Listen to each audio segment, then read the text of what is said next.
Okay, this is Mike Ritz at CXR Larus Corporation here with our 5702 automatic protection switch system.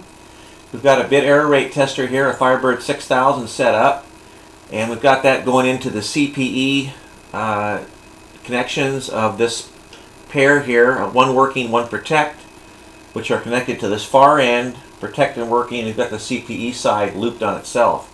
And what we're going to demonstrate here today is the fact that if you completely lose power to the shelf, not only will the signals continue to go through the shelves, as the relays in here will all deactivate and therefore bypass the switch, but if you're on the working line when the power is disconnected, it will stay on the working line path, and if you are on the protection path, it will stay on the protection path. So we have the signals going from here. Right now, you can see that the working line is active, and what we're going to do now is we're going to disconnect power from the shelf.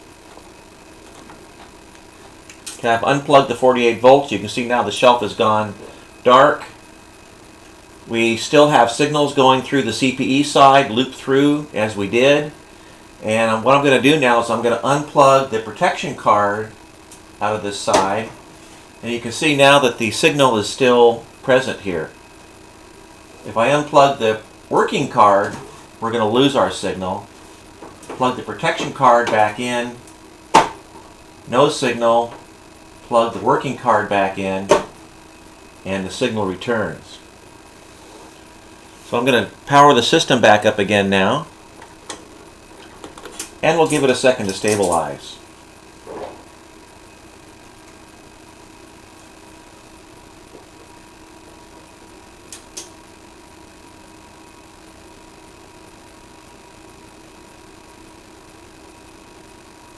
We'll wait for all the alarms to clear. We still got some alarms here we've got to deal with, and depends on which path is going which way it decides to end up here. We're going to hopefully see it go back to the working path. I see here it's still on the protection path.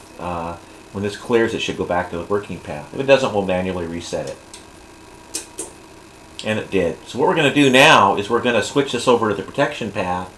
We'll do that by forcing a transfer here. Let me reset this guy and reset him. We're going to push the switch button here. You can see now we've switched over to the protection path.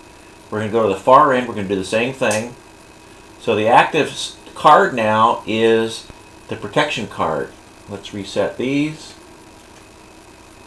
And now what we're going to do is now we're going to disconnect the power again. And we're going to kill the shelf. Okay, we've killed the shelf. And now I'm going to pull the working card out. And you'll see that, once again here, we have no interruption of signal. When we do have interruption of signal is when I pull the protection card out.